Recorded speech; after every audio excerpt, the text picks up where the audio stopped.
Saúdo a todos com a bendita paz do nosso Senhor e Salvador Jesus Cristo, a todos que estão online, a todos que estão aqui, e agradecer a Deus em primeiro lugar por essa oportunidade, pastor Jorge, pastora Miriam, pastor Sandro, pela confiança, amém? Também saudar minha esposa com os meus filhos que estão ali em casa. Saludo aí a ustedes em nome de Jesus. Los amo, los quiero. Son una bendición en mi vida. A los hermanos de Bolívia também. Que Deus los bendiga em nome de Jesus. Hoje eu estava vendo um vídeo no YouTube que fala de um rei bem soberbo. Um rei que alguém já viu esse filme, ou já viu esse desenho também. Um rei que tinha um guarda-roupa de muitas roupas, e ele gostava de colocar uma roupa diferente cada dia. Cada dia ele se colocava uma roupa diferente, e um dia apareceu lá 2 costureiros lá no reino dele, 2 estrangeiros, 2 costureiros, e eles deram a notícia na cidade que eles eram bons costureiros, porque eles sabiam que o rei gostava de roupa. E chegou aos ouvidos do rei que esses homens faziam umas roupas bonitas e caras. E o rei então mandou chamá-los. E esses homens chegaram onde estava o rei, e o rei disse: me disseram que vocês fazem umas roupas muito bonitas. Eles disseram: não só bonita, mas como mágica também. Fazemos roupas mágicas. Só que a magia dessa roupa requer algo. E o rei ficou curioso e disse: o que requer? Diz assim, que a pessoa que use essa roupa, só vai poder ver a roupa quem tiver um nível de santidade muito grande. Adaptei aqui, tá? Um nível de santidade muito grande é só quem possa ver essa roupa que o senhor está vestindo. Mas os rapazes não fizeram roupa nenhuma.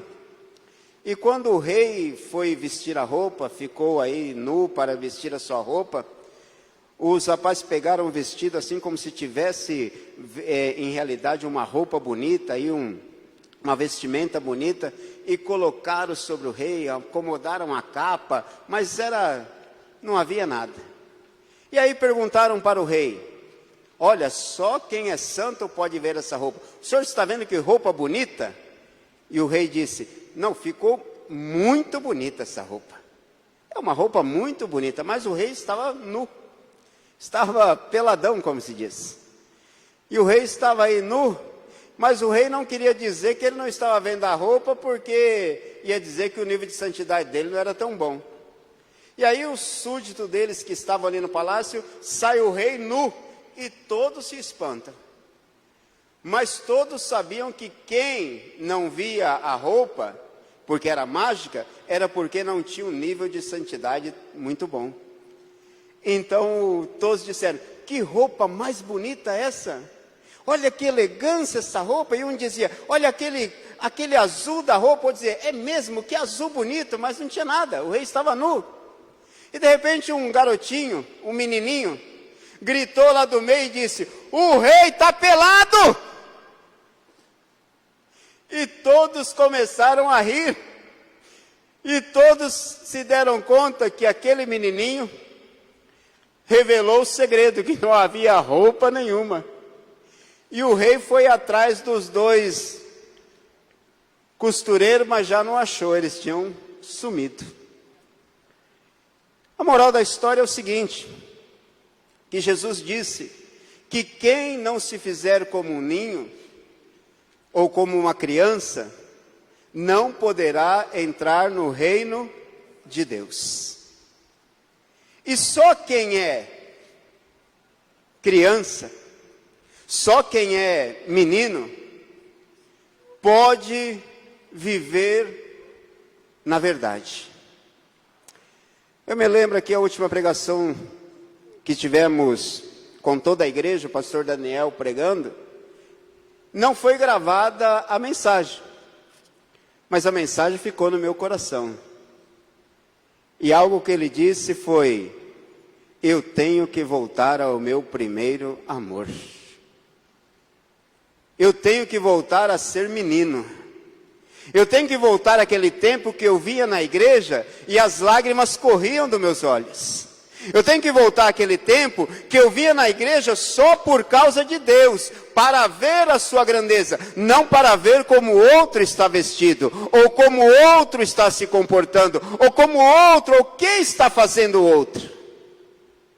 Eu tenho que voltar àquele tempo. Que bom é ser um menino e gritar no meio da igreja: eu estou vendo o rei tal como ele é. Isso é maravilhoso. E eu sempre digo que o pior público para pregar são obreiros, pastores, diáconos, presbíteros. O pior público para pregar são obreiros. Porque o obreiro, ele te vê para te criticar. Ele já está analisando sua mensagem, ele está vendo. E um dia, um pastor fez uma jogada com a igreja. Ele diz assim: irmãos, eu quero que vocês tenham amor por as almas que está morrendo lá fora, que está vivendo um caos lá fora. Eu queria que vocês, ele diz assim, essa aí você põe o dá se você quiser, tá? E aí todo mundo se escandalizou, os pastores se escandalizaram. Olha o que ele foi dizer no púlpito. E aí o pastor disse: agora eu consegui a atenção de vocês. Porque de tudo que eu falei, vocês não prestaram atenção em nada. Vocês só prestaram atenção quando eu falei mer. Se quiser poldar, é problema de vocês, tá? Mas quando eu falei das almas que estão se perdendo lá fora, ninguém falou nada e nem fez uma cara de espanto. Mas só porque eu falei algo que doeu o ouvido de vocês, vocês já estão me olhando com cara de reprovação. Mas e as almas que estão lá fora se perdendo? E as almas que estão morrendo lá fora? Isso não comove o coração de vocês? Não traz a vocês o mesmo espanto? Não traz a vocês a mesma indignação? E aquele pastor conseguiu trazer a atenção daqueles obreiros naquela convenção. Ele conseguiu fazer com que aqueles pastores olhassem para ele e tivessem como se diz, um time de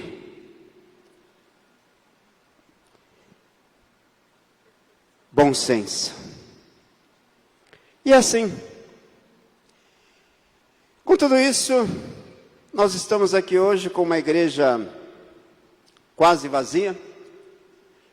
Graças a Deus não está vazia, porque onde estiver 2 ou 3 reunidos no meu nome, aí estou eu no meio de vocês. Estamos sendo vistos por muitos irmãos nas suas casas. Mas, por que estamos aqui dessa forma? O diabo tem culpa? De jeito nenhum. Porque o diabo não pode fazer nada. Alguém num laboratório decidiu lançar um vírus e ninguém também. Isso é plano de Deus, para chamar a nossa atenção para as almas que estão se perdendo lá fora. Isso é plano de Deus para nós entendermos que uma igreja vazia é muito triste. Que Deus se entristece quando num culto se diz, tem alguém para Jesus? E não existe uma mão levantada. Que Deus se entristece quando você vem na reunião, depois de uma semana de estar na sua casa, e nessa semana você não falou para ninguém de Jesus. Deus está nos mostrando o quê? O coração dele aqui hoje. Um dia eu preguei aqui sobre a padaria de Deus. E alguns me criticaram porque disseram, que mensagem é essa? Mas é exatamente isso. Se não houver pão aqui dentro, não tem sentido. Não tem sentido. E agora eu quero que você entenda algo. E o título dessa mensagem eu quero colocar assim: o vírus tem remédio. E alguém já pensou no Covid-19? Não, é outro vírus pior, que está matando muito mais crente faz muito tempo. Que está matando muito mais gente há muito tempo. Um vírus que Jesus, quando veio a esse mundo, já se deparou com eles. Com os fariseus, os hipócritas, aqueles que têm aparência que são, mas não são. 1 Pedro 2:21 diz assim: porque para isto fostes chamados, portanto também Cristo padeceu por nós, deixando-vos exemplo, para que sigais as suas pisadas. Em outras palavras, Jesus nos deixou o modelo. Ele é o modelo a ser seguido. A religião, ela nos dá muitos parâmetros, muitos modelos, muitas coisas, mas a religião não é o modelo. Ser assembleano não é modelo. Ser batista não é modelo. Ser presbiteriano não é modelo. O modelo se chama Cristo. O modelo é Cristo. O modelo não é porque eu prego de gravata que a minha unção é maior. O modelo é Cristo. O modelo não é porque eu canto assim ou assado que eu estou mais santo que o outro, que eu estou vestindo uma roupa melhor que o outro, quando em realidade nós estamos nu diante de Deus. E esse foi o grande engano do diabo lá no Éden. Fazer com que as pessoas que estavam verdadeiramente nuas e estavam nus aos olhos de Deus, fossem fazer uma roupinha para tampar sua vergonha. Não existe como. Quando o povo estava no deserto, o povo começou a ser picado por algumas serpentes. Eu quero ler com você isso, Números 21, de 1 a 9, que diz assim: ora, ouvindo o cananeu, rei de Arade, que habitava no Neguebe, que Israel vinha pelo caminho de Atarim, pelejou contra Israel e levou dele alguns prisioneiros. Então Israel fez um voto ao Senhor, dizendo: se na verdade entregares este povo nas minhas mãos, destruirei totalmente as suas cidades. O Senhor, pois, ouviu a voz de Israel e entregou-los o cananeu, e os israelitas os destruíram totalmente.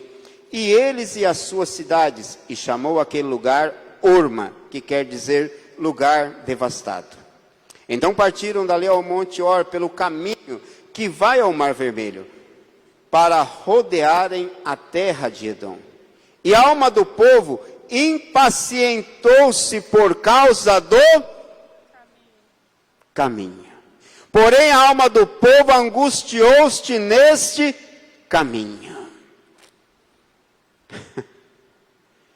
O povo está saindo da escravidão, está saindo do Egito, está saindo da opressão e está no caminho. O caminho que está sendo aberto no meio do deserto, mas o povo está angustiado. E assim passa comigo e com você. Nós nos angustiamos no caminho. É aquele dia que você nem quer vir à igreja.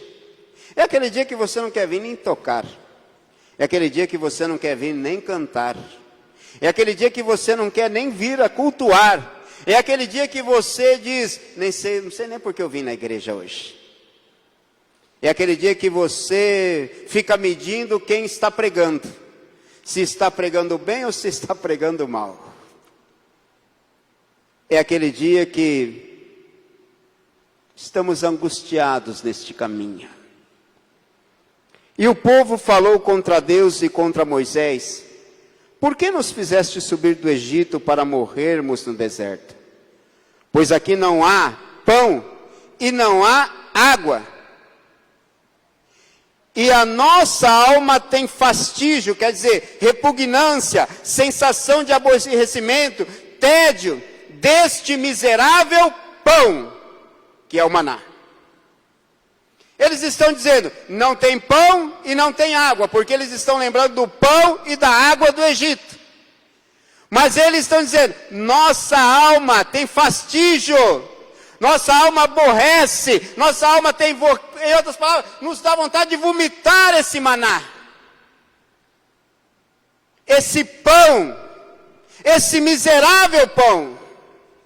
Mas é esse miserável pão que fez com que eles caminhassem 40 dias no deserto? Não, 40 anos. Esse miserável pão é que nos dá alimento, aquele pão que olhando para ele, não víamos nele nem uma formosura, não víamos nele nenhuma beleza. Então o Senhor mandou entre o povo serpentes avassaladoras que mordiam, e morreu muita gente de Israel. Pelo que o povo veio a Moisés e disse, pecamos, portanto temos falado contra o Senhor e contra ti. Ora o povo, ora ao Senhor para que tire de nós estas serpentes. Moisés, pois, orou pelo povo. Então disse o Senhor a Moisés, faze uma serpente de bronze e ponha-lhe sobre uma haste, e será que todo mordido que olhar para ela viverá. Fez, pois, Moisés uma serpente de bronze e pô-la sobre uma haste. Sucedia que tendo uma serpente mordido alguém, quando esse olhava para a serpente de bronze, vivia. Esse era o antídoto. Olhar para a serpente de bronze. O antídoto estava bem ali com eles. O antídoto para o vírus está aqui hoje. A serpente de bronze era uma tipologia de cruz, de Cristo na cruz do Calvário. Todo aquele que era mordido pelo veneno do pecado, como eu e você, fomos mordidos por esse veneno. Todos nós que nascemos em pecado, através do sacrifício de Jesus na cruz do Calvário, somos liberados automaticamente do veneno da serpente. Agora, nós temos que entender algo. Certa vez, isso está em Atos 15, 1 a 2, aconteceu algo. Atos 15, de 1 a 2, assim: então alguns que tinham descido da Judeia ensinavam os irmãos, se não vos circuncidares, segundo o rito de Moisés, não podereis ser salvo. Tendo Paulo e Barnabé contenda e não pequena discussão com ele, os irmãos resolveram que Paulo e Barnabé e mais algum dentre eles subissem a Jerusalém. O povo está se convertendo. O povo está vindo à igreja. A igreja está nascendo em Atos dos Apóstolos. E alguém teve uma brilhante ideia de dizer que só a graça não bastaria. Alguém teve uma brilhante ideia de dizer que só a graça não era suficiente. Que tinha-se que não só olhar para a cruz, que não tinha só que olhar para Jesus, que não tinha que ver só o sacrifício de Jesus na cruz do Calvário para ser salvo da mordida da serpente. Alguém teve alguma ideia de somar, de dizer religião mais circuncisão igual a graça. E todos aqueles que eram gentios, aqueles que eram judeus, queriam que eles fossem circuncidados para poder fazer parte do hall de membresia da igreja, senão eles não seriam tão santos como eles. Eles tinham que seguir rituais iguais aos rituais de Moisés. Como se os rituais salvassem alguém. Não conseguiu salvar ninguém.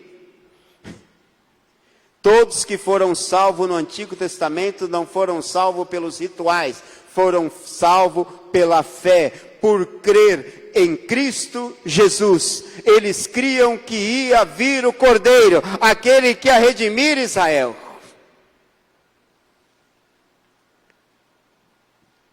Alguém disse por aí há algum tempo que cabelo comprido, mais religião, igual a salvação. Porque um dia eu escutei um pregador desses pentecostais dizendo: irmão, na porta do céu terá um anjo, e ele tem uma fita de medir, e ele medirá seu cabelo, e se faltar 2 dedos do seu cabelo, você não entrará no céu, e ainda falava língua estranha. Que coisa mais louca.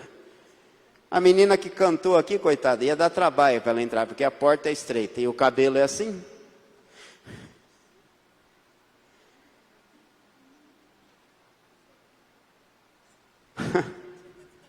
Alguém teve a ideia de dizer que isso era salvação. Outros diziam que não, que tinha que ter a religião, mas as pernas sem rapar.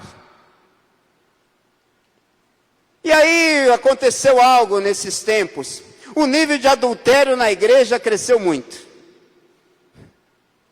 E fizeram uma pesquisa, por que o adultério na igreja tinha crescido tanto? E alguns que eram corajosos de dizer, disseram: olha, eu casei com uma princesa, e a religião converteu ela numa bruxa. Todo dia que eu desperto com uma bruxa do meu lado. Nem perfume pode usar, não pode isso, não pode aquilo, não pode nada. Não é salvo pela graça, é salvo por outros meios.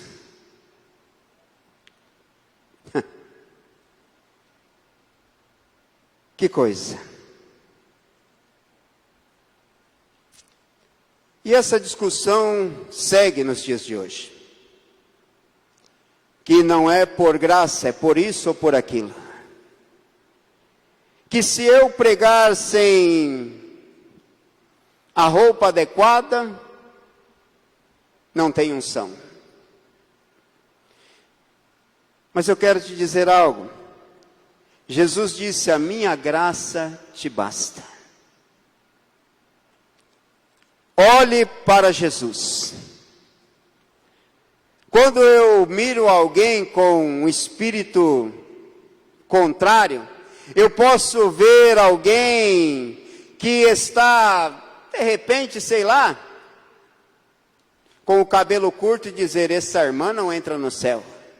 Eu posso ver alguém que está não vestido como eu estou vestido e dizer: esse irmão com essa calça chupadinha aí não entra no céu.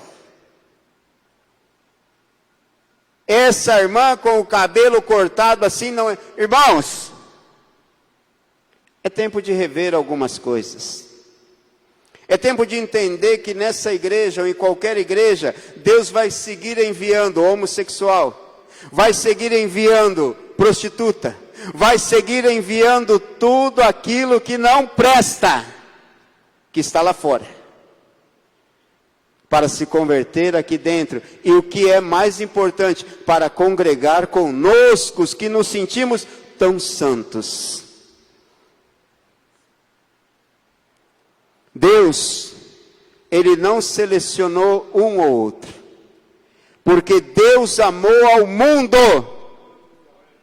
de tal maneira que enviou o seu Filho unigênito para que todo aquele que nele creia tenha a vida eterna.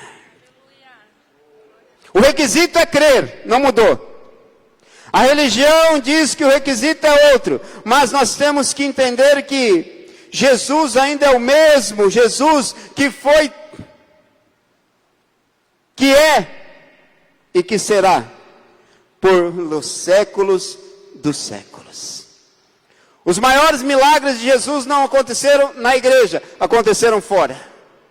E Jesus nunca curou tanto leproso. Porque o leproso tinha um detalhe. O leproso, de noite o rato comia o dedo dele e ele só se dava conta que o dedo foi comido no outro dia.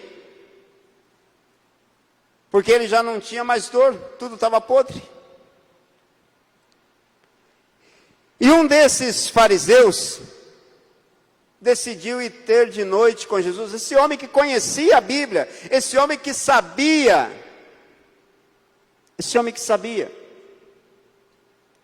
que Jesus era o maná lá no deserto. Esse homem que sabia que o Messias ia vir. Esse homem cheio de dogmas, cheio de religiosidade, esse homem cheio de si mesmo, ele decide ir ter de noite com Jesus. E quantos de nós nessa epidemia aí estamos tendo um particular com Deus?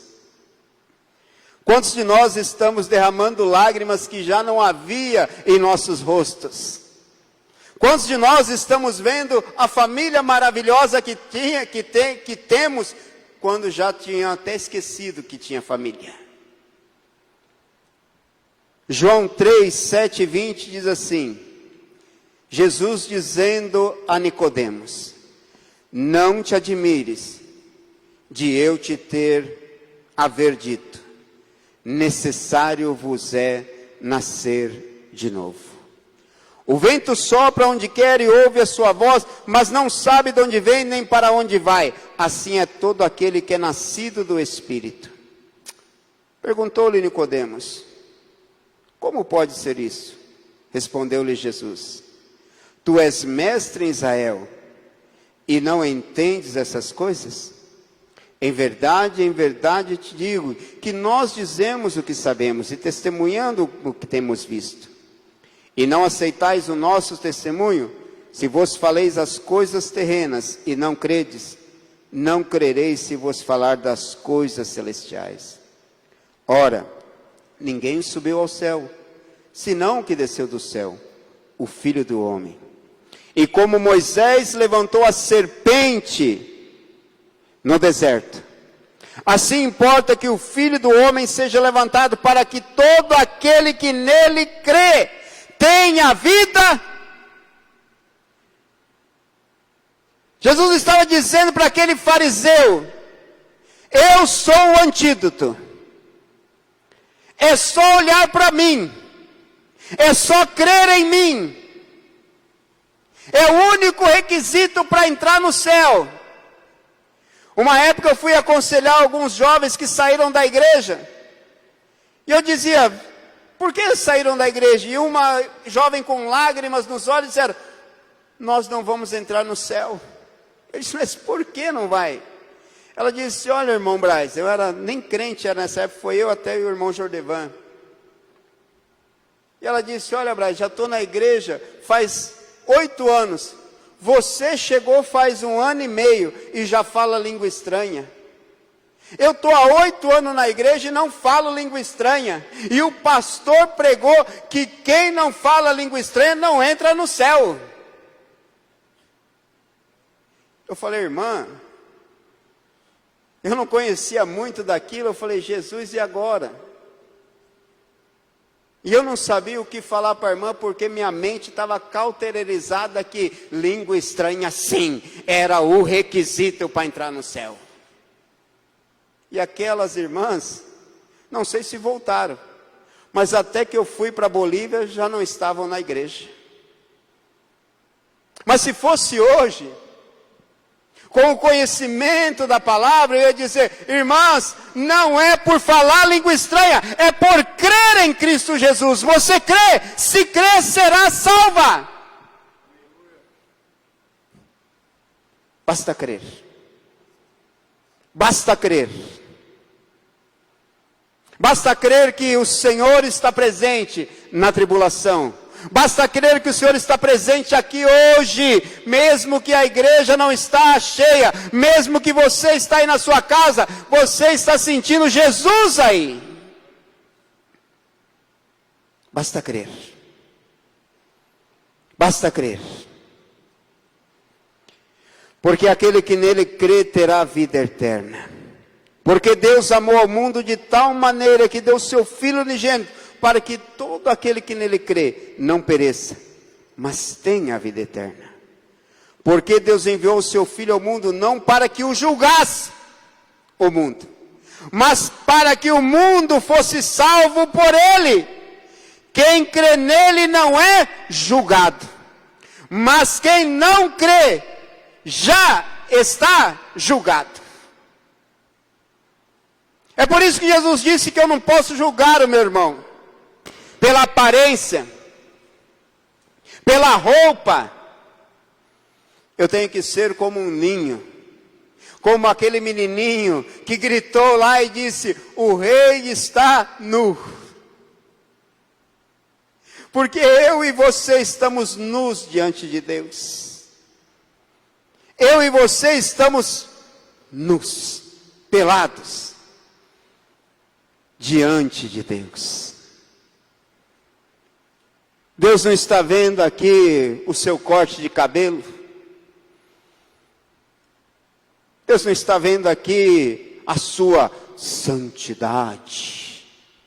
Porque na igreja todo mundo é santo. Coisa linda, rapaz. Olha, eu olho para a cara assim do pastor Jeremias e falo: falta uma auréola na cabeça. Mas se eu conversar com a Wanda um pouco, vou ver que por aí sai algum tridente, melhor dizendo.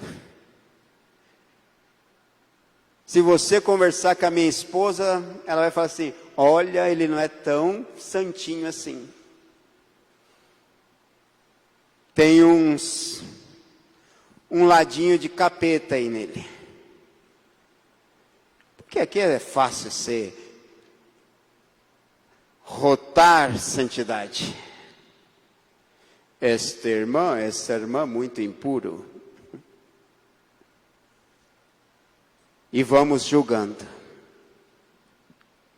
Mas para que o mundo fosse salvo por ele, quem crê nele não é julgado, mas quem não crê já está julgado. Porquanto não crê no nome do unigênito Filho de Deus. E o julgamento é este: a luz veio ao mundo, e os homens amaram mais as trevas que a luz, porque as suas obras eram más. Porque todo aquele que faz o mal aborrece a luz, e não vem para a luz, para que suas obras não sejam reprovadas. Irmãos, a luz revela quem somos. A luz revela quem somos. Por muito tempo eu quis ser quem eu não era. Eu lembro uma época que nos deram para mim, para o pastor Jordevan, nós éramos muito amigos, evangelizava muito. Deram um terno quadriculado para mim, que a manga era um pouco maior assim, e outro quadriculado para ele, que também era um pouco mais curta, que ele sempre foi um pouquinho mais alto que eu. E nós saímos de bicicleta para evangelizar. E quando chegávamos em algum lugar para evangelizar, orava e as pessoas caíam. Mas eu acho que era por causa do cheiro que saía daqui. Porque aquele era o modelo para mim, eu tinha que ter um terno. Não importava se o terno era feio. Porque quem via eu na rua e não era crente, dizia assim: lá vai um mendigo. Mendigo? Como se diz? É isso aí, né? Lá vai um coitado que não tem dinheiro nem para comprar um terno. Ganhou o terno, porque está muito grande. Mas nós temos que entender algo. Cansei de ser o modelo de alguém. E decidi seguir o modelo de Cristo. De quando Cristo ia se assentar com a prostituta e conversar com ela.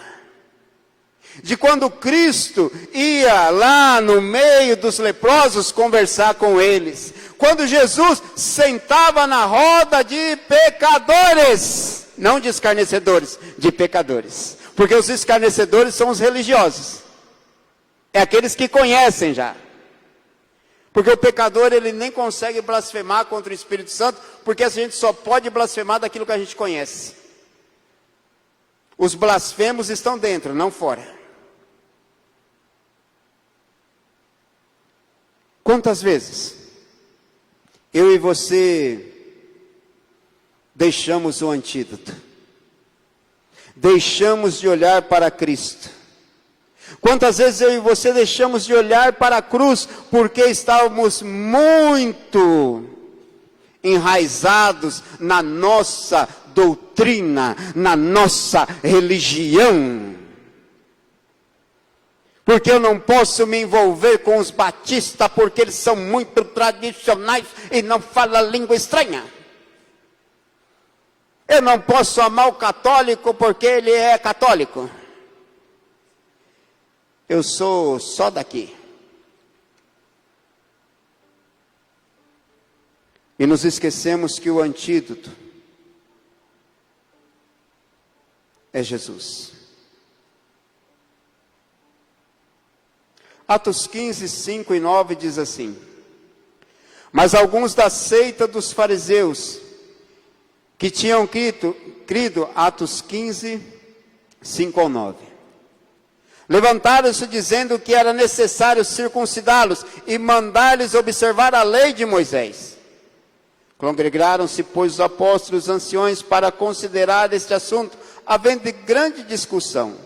Levantou-se Pedro e disse-lhes: eu amo quem se opõe a algumas coisas. Eu amo quem é contra algumas coisas. Porque se todo mundo pensasse igualzinho, que chatice, não? Eu pensar igual o Abraão pensar igualzinho eu pensar igual Jeremias, então nós seríamos robô. Mas Pedro disse-lhes: irmãos, bem sabeis que já desde muito tempo Deus me elegeu dentre vós, para que os gentios ouvissem da minha boca a palavra do Evangelho, e crescem. E Deus, que conhece os corações, testemunhou a favor deles, dando-lhes o Espírito Santo. Assim como a nós, e não fez distinção alguma entre eles e nós, purificando os seus corações pela fé. É um tempo, eu particularmente, isso eu me aplico a mim, e a cada um de nós que congregamos em alguma igreja, ou seja essa ou outra igreja, tirarmos a nossa capa da hipocrisia, tirar a nossa capa da religião, tirar a nossa capa do farisaísmo, e entendermos que o mais importante está lá fora, que são as almas.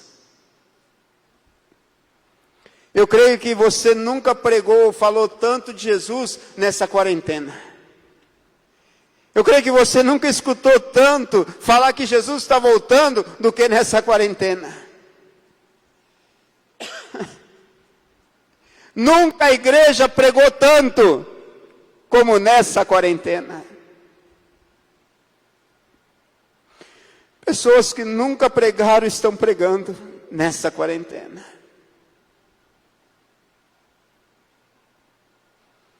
Meu filho estava falando com um coleguinha da escola, estava dizendo, meu coleguinha no WhatsApp, Jesus está voltando. O Nardão disse, Jesus está voltando. Você se deu conta que Jesus está voltando? Eu me dei conta que Jesus está voltando. eu me dei conta que o melhor púlpito está lá fora. A melhor oportunidade de pregar está lá fora. O modelo me ensinou assim.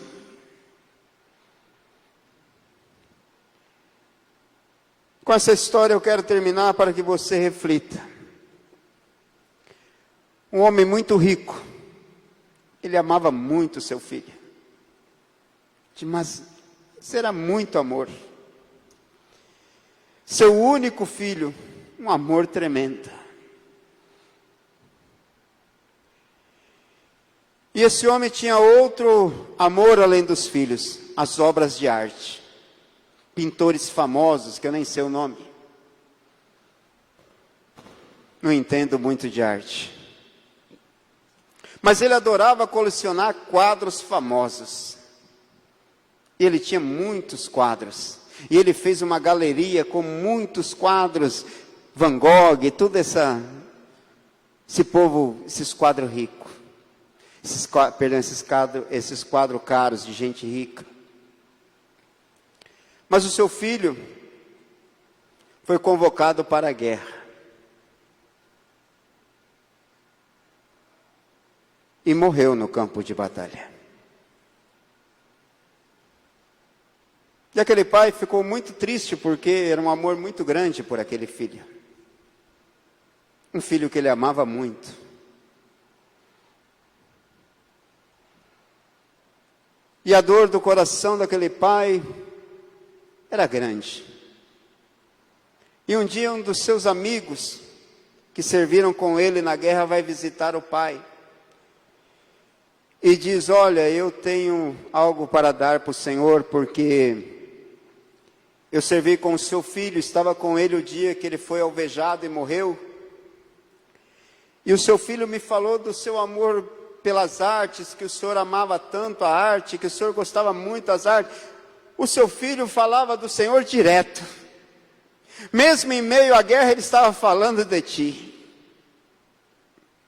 Ele te amava muito. Mesmo correndo o risco de morte, ele seguia falando de ti.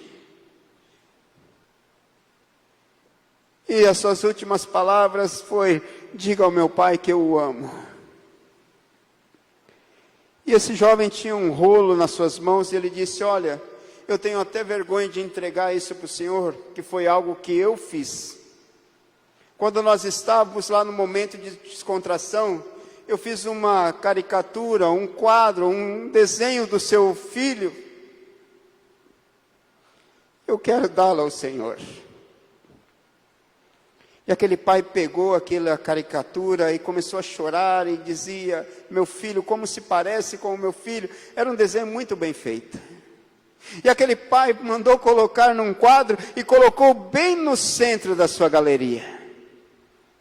Mas aquele pai, chegou o dia dele partir, também morreu. E o pai fez um grande leilão no seu testamento, deixou um testamento e disse, olha, vou fazer um grande leilão, e vieram colecionadores de toda a parte do mundo para comprar aquelas obras de artes que estavam ali. E o cara que fazia aí, não sei como chama isso, que era o regente aí, ele começou e disse, olha, o primeiro quadro que temos aqui hoje para ser leiloado é este quadro. E todos estão esperando quadros de artistas famosos. Daqueles homens que já foram, que deixaram um legado, e de repente aparece aí, em cima, o desenho daquele soldado. E todos aqueles que estavam ali para comprar o quadro ficaram muito bravos. E disseram, como alguém vai nos poder dar um quadro desse? Nós viemos aqui para ver coisas fantásticas, não para ver essa porcaria. E o que está fazendo o leilão diz, olha, é com esse quadro que vamos começar, com R$10. Quem dá R$10 por esse quadro? Dou-lhe uma e ninguém. Dou-lhe duas e ninguém. E de repente um senhor lá, com lágrimas nos olhos, veio e disse: eu quero dar os 10 reais por esse quadro. Eu quero. Eu sou vizinho deste homem faz muito tempo, e esse homem amava esse filho. E eu quero esse quadro para mim. Eu não tenho dinheiro para comprar esses quadros caros, mas eu quero esse quadro para mim. E o Senhor disse: dou-lhe uma, dou-lhe duas, dou-lhe três, vendido ao cavaleiro.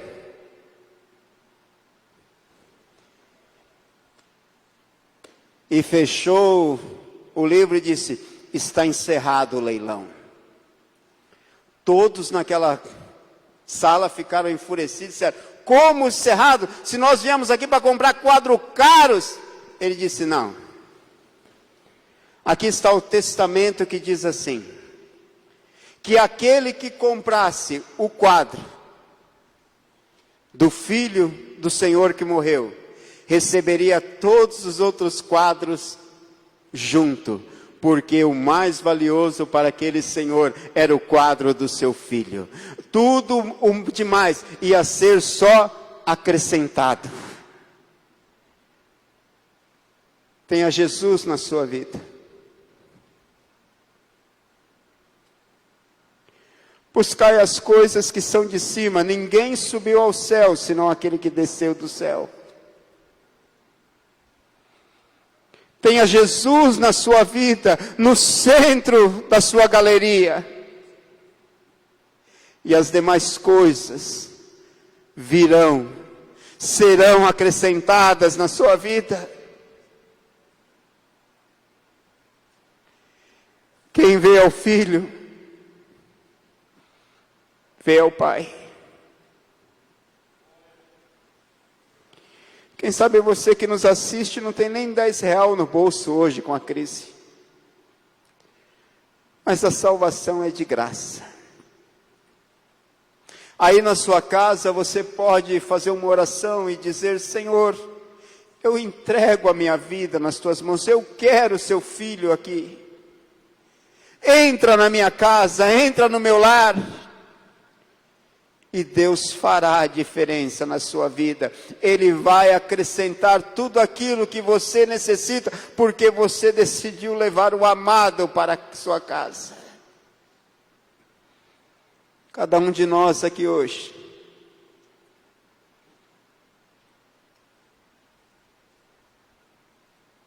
é admirável que os fariseus eram os mais zelosos da lei. Aqueles que tinham um zelo tremendo pelas coisas de Deus. Mas eles não reconheceram a graça de Jesus. Para um fariseu reconhecer a Jesus é necessário ter um encontro como Paulo teve. As escamas dos olhos caírem. E começarmos a ver a todos nus diante de Deus. Gritarmos como um ninho recém-nascido: todos estamos no jardim, todos estamos nu na graça de Deus.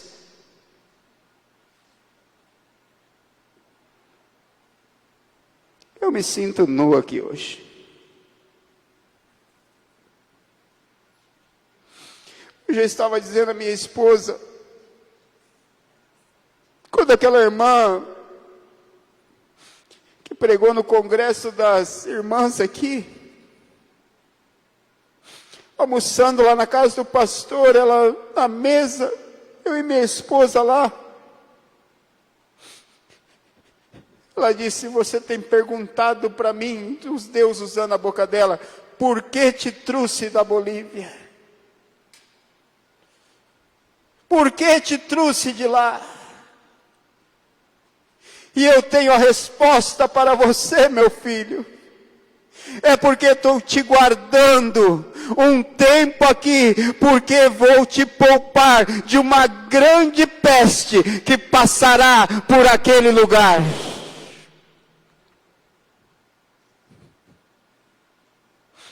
E hoje, preparando o sermão, me lembrei disso e fui falar com a minha esposa.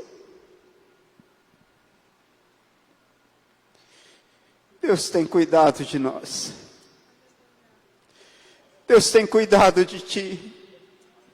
Deus tem cuidado de ti. Deus tem cuidado de mim. Mas não saia da graça de Deus. Não saia da graça de Deus. Pai, em nome de Jesus Cristo, Senhor, eu quero te agradecer hoje por tudo que o Senhor está fazendo no mundo, Senhor. Eu quero te agradecer por essa epidemia, ó Pai. Não porque estou feliz com as pessoas que morreram, não é isso, Senhor. É porque entendi que o Senhor tem as maneiras de fazer com que nós saímos do aconchego da nossa religião, Senhor, para entrarmos, Senhor, num particular contigo como Nicodemos, para que nós que já estávamos cansados de reclamar de pão perecível, de água, possamos ter gosto de comer maná. Por nós que já estávamos cansados de vir na igreja, por nós que murmurávamos de estar um culto aqui, dizíamos não senti nada.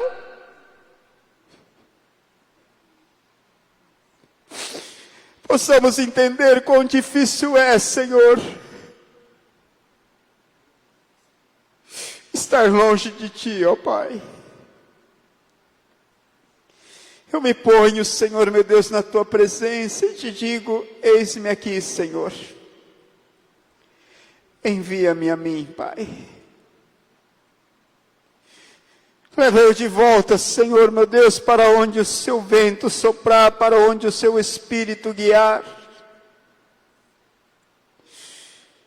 É para isso, Senhor, que fui chamado, ó Pai.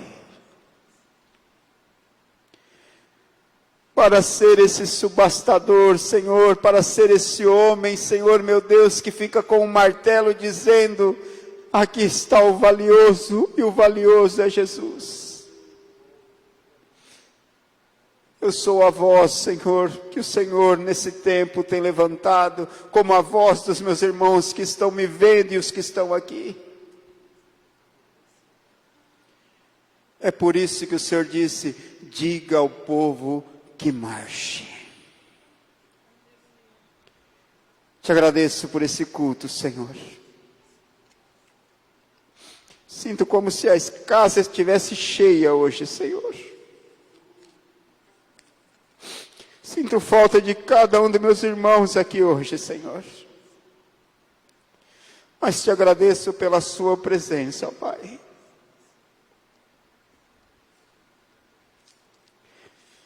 Não me deixe, Senhor, meu Deus, cair da Tua graça. Estenda a sua mão para cá. Que o eterno amor de Deus, a graça do nosso Senhor e Salvador Jesus Cristo e as doce comunhão do Espírito Santo seja com todos, e todos digam amém. Que Deus abençoe e os guarde, em nome de Jesus.